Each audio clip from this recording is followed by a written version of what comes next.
नमस्कार, news today network के इस खास कार्यक्रम उत्तराखंड समाचार में आपका स्वागत है। आप देख रहे हैं उत्तराखंड की मुख्य खबरें। चलिए शुरुआत करते हैं हेडलाइन से।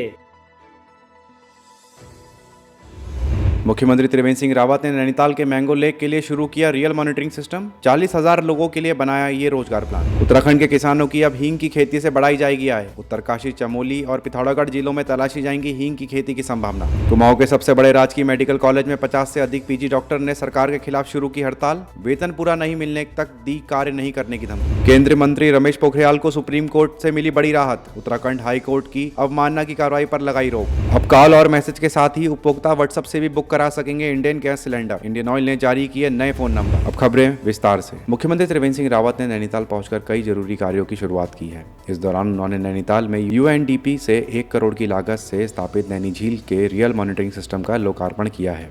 इसके अलावा बीडी पांडे चिकित्सालय में 1 करोड़ 20 लाख की लागत से स्थापित की गई विभिन्न जन स्वास्थ्य सुविधाओं का भी लोकार्पण किया है। चिकित्सालय परिसर में स्थापित की गई हिलांस किचन कैंटीन की भी शुरुआत सीएम द्वारा की गई है। इस मौके पर उन्होंने प्रदेश में अधिक मात्रा में पाए जाने वाले चीड़ को दवानल की मुख्य वजह बताया है। उनकी माने तो सरकार पेरोल से पैलेट्स व बिजली बनाकर इसे प्रदेशवासियों के लिए वरदान बनाने का प्रयास कर रही है। चीड़ से राज्य में 40,000 लोगों को रोजगार दिए जाने की भी संभावना है। मुख्यमंत्री त्रिवेंद्र ने जानकारी दी कि चीड़ की पत्तियों से औषधि बनाने का शोध सफल हुआ है, जिसके बाद अब जल्द ही उत्तराखंड के विशेषज्ञ इंडोनेशिया जाएंगे। उन्होंने इस दौरान नैनीताल के रेमजे अस्पताल को प्राइवेट हाथों में देने पर भी अपनी सहमति प्रदान की है। उत्तराखंड में जल स्रोतों के संरक्षण पर जोर देते हुए सीएम ने कहा कि अल्मोड़ा में, गगास द्वाराहाट में, तड़ाकताल, तरकोट पिथौरागढ़, सोंग देहरादून, कोलीटेक लोहाघाट में झील व डैम बनाए जा रहे हैं। इसके अलावा प्रदेश के सबसे बड़े प्रोजेक्ट जमरानी बांध को लेकर भी कार्य किए जा रहे हैं। अब खबर प्रदेश में हींग की खेती की। भारतीय खाने में सुगंध और स्वाद घोल देने वाली हींग की खेती अब उत्तराखंड में भी की जा सकेगी। इसके लिए सरकार तेजी से कार्य कर रही है। मुख्यमंत्री त्रिवेंद्र सिंह रावत की माने तो सरकार की कोशिश है कि सीमांत क्षेत्रों में पारंपरिक खेती से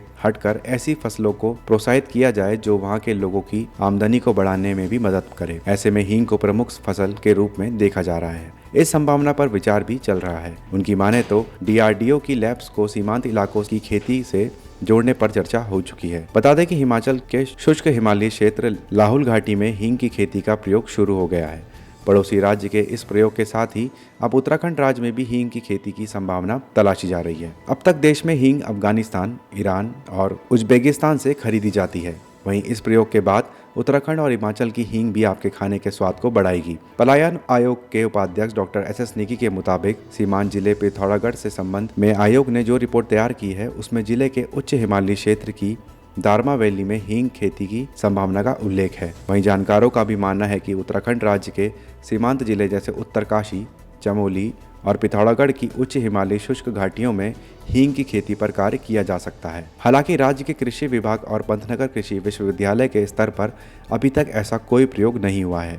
वहीं पंतनगर विश्वविद्यालय के संयुक्त निदेशक और औषधि पौधों के विभाग के हेड की माने तो हींग की खेती के लिए अनुसंधान कार्य करना होगा। उनकी माने तो उत्तराखंड सरकार प्रयास करे तो CSIR व हिमाचल सरकार से बात कर हींग की खेती की संभावना को विस्तार दिया जा सकता है। दोस्तों, न्यूज़ टुडे नेटवर्क आपको हमेशा अपडेट करता रहता है, इसीलिए आप वीडियो को देखने के साथ एक लाइक जरूर कर दें, जिससे हम आपको आपकी तरक्की से जुड़ी हर एक जानकारी आप तक पहुंचाते रहें। अब खबर राजकीय मेडिकल कॉलेज में डॉक्टरों की हड़ताल की। कुमाऊं के सबसे बड़े राजकीय मेडिकल कॉलेज में एक बार फिर से करीब 50 पीजी डॉक्टर हड़ताल पर चले गए हैं। दरअसल डॉक्टरों की हड़ताल का कारण पिछले 9 महीने से आधे वेतन का ना मिलना है।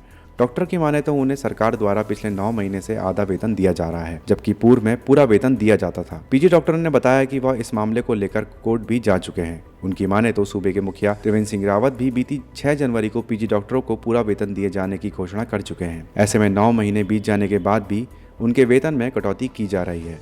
उनके अनुसार पीजी डॉक्टरों को छोड़कर सरकार सभी को पूरा वेतन दे रही है। सरकार के इस रवैये से अब पीजी डॉक्टरों के सामने आर्थिक संकट भी आने लगा है। ऐसे में उन्होंने पूरा वेतन दिए जाने का लिखित आश्वासन कैबिनेट में पास हो जाने तक हड़ताल जारी रखने का फैसला लिया है। मामले में राजकीय मेडिकल कॉलेज के प्राचार्य CB बेसौड़ा की माने तो पीजी डॉक्टरों की इस समस्या को लेकर बात की जा रही है। उनकी मांगों को शासन तक पहुंचा दिया गया है। अभी इनकी जो मांग है कि हमें जो है फुल वेतन दिया जाए करके, ये लगभग जो है 50 लोग हैं PMS संवर्ग में जो सेवारत हैं, वहाँ से PG करने के लिए आए हैं। और इस सिलसिले में मेरी जो है डॉक्टर महोदय से भी बात हुई है और हमें आशा है कि जल्दी ही इन लोगों का जो है जो भी समाधान होगा शासन स्तर से हो जाएगा। तो इन लोगों को बताया गया है कि तब तक जो है आप लोग जो है अपना ये कार्य बहिष्कार वाला जो है ये वापस लेंगे। अब खबर केंद्रीय मंत्री रमेश पोखरियाल को सुप्रीम कोर्ट से राहत की। सुप्रीम कोर्ट ने उत्तराखंड के पूर्व मुख्यमंत्रियों द्वारा कथित रूप से किराए का भुगतान न करने के मामले में केंद्रीय मंत्री रमेश पोखरियाल के खिलाफ उत्तराखंड हाई कोर्ट की अवमानना की कार्रवाई पर रोक लगा दी गई है। न्यायमूर्ति RF नरीमन के नेतृत्व में पीठ ने ये फैसला सुनाया है, जिसके बाद अवमानना की कार्रवाई पर रोक लगा दी है। बता दें कि उत्तराखंड हाई कोर्ट ने राज्य के पूर्व मुख्यमंत्रियों को जितने भी समय वो सरकारी आवास में रहे उस अवधि का बाजार से किराया देने का आदेश दिया था। हाई कोर्ट ने राज्य के पूर्व मुख्यमंत्रियों को आवास और अन्य सुविधाएं प्रदान करने के संबंध में 2001 से सभी सरकारी आदेशों को अवैध और असंवैधानिक घोषित कर दिया था। अब खबर इंडियन गैस सिलेंडर बुकिंग के लिए जारी व्हाट्सएप नंबर की। देश की प्रमुख oil marketing company Indian oil ने अपने LPG उपभोक्ताओं के लिए एक नया नंबर जारी कर दिया है। इस नंबर का इस्तेमाल इंडियन के देश भर के उपभोक्ता IVR या SMS के जरिए गैस बुकिंग के लिए कर सकते हैं। कंपनी के सूत्रों के अनुसार पहले गैस बुकिंग के लिए अलग अलग सर्किल के लिए अलग अलग नंबर हुआ करते थे। अब कंपनी ने सभी सर्किल के लिए एक ही नंबर जारी किया है, जिसके इस्तेमाल से उपभोक्ता किसी भी दिन और किसी भी समय अपने गैस सिलेंडर की बुकिंग करा सकते हैं। अगर आप कॉल करके गैस सिलेंडर बुक कराना चाहते हैं तो आपकी स्क्रीन और डिस्क्रिप्शन बॉक्स में दिए गए नंबर पर अपने रजिस्टर्ड मोबाइल नंबर से फोन करके रिफिल के लिए उचित विकल्प का चुनाव करना होगा। वहीं अगर आप SMS के जरिए गैस सिलेंडर बुक कराना चाहते हैं तो आपको इसके लिए अपने रजिस्टर्ड मोबाइल नंबर से रिफिल टाइप करके एक मैसेज करना होगा। इतना ही नहीं, अब उपभोक्ता व्हाट्सएप के जरिए भी गैस सिलेंडर की बुकिंग करा सकते हैं। इसके लिए आपको अपने रजिस्टर्ड मोबाइल नंबर से स्क्रीन और डिस्क्रिप्शन बॉक्स में दिए नंबर पर रिफिल टाइप करके व्हाट्सएप पर सेंड करना होगा।